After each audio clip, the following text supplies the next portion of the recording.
Thanks for logging on with us here at 41NBC.com. I'm Kyle Warnke.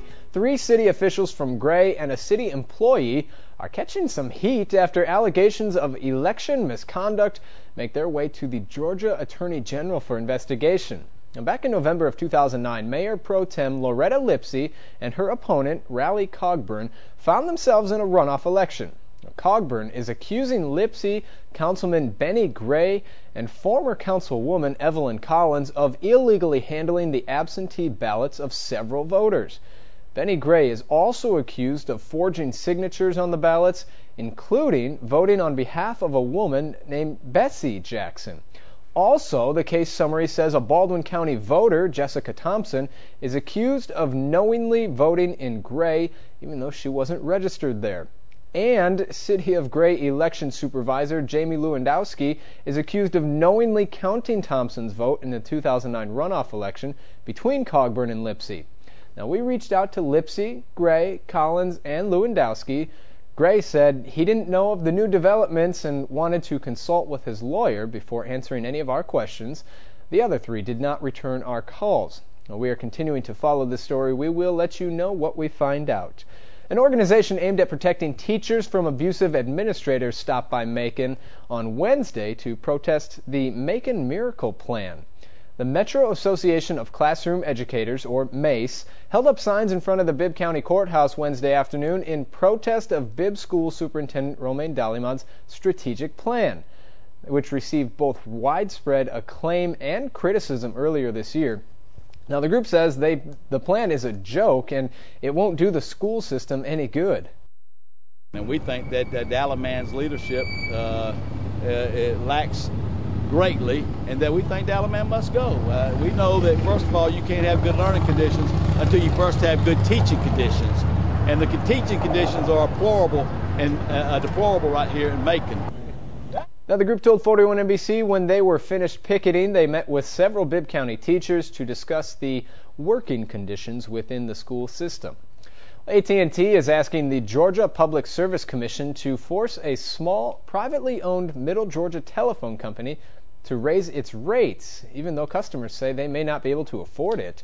AT&T says Public Service Telephone Company receives too much money from the state's Universal Access Fund, a fund for rural telephone providers to offer quality service at a reasonable price. Now, the private company says increasing rates will not only hurt the business, but also the community it serves. Just basic economics says anytime you raise the price of something, you're going to decrease the demand of it.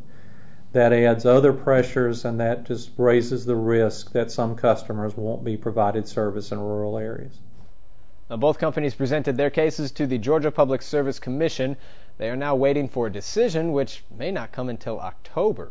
Well, candidate for Bibb County Board of Education Angel Davis Hopper got into an argument over campaign signs, and it's all caught on tape. Now, this is video shot by Hopper's brother. It's an exchange between Hopper and a woman named Lily Gant Evans. Hopper was upset with Evans for removing her campaign signs from the lot on the corner of Pionona and Mercer University Drive.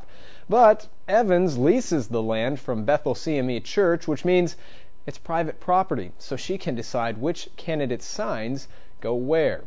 Well, in less than a week, another runoff race will decide the fate of the Senate District 26 seat.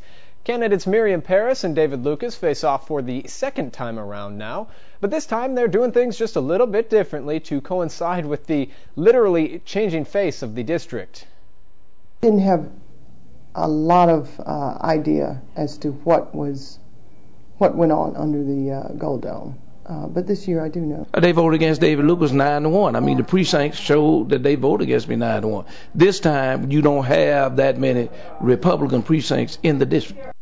Now, early voting for the District 26 race ends Friday. The runoff elections will be held next Tuesday. That's August 21st. Well, the manager of the popular bar downtown Macon is adding another venture to his resume.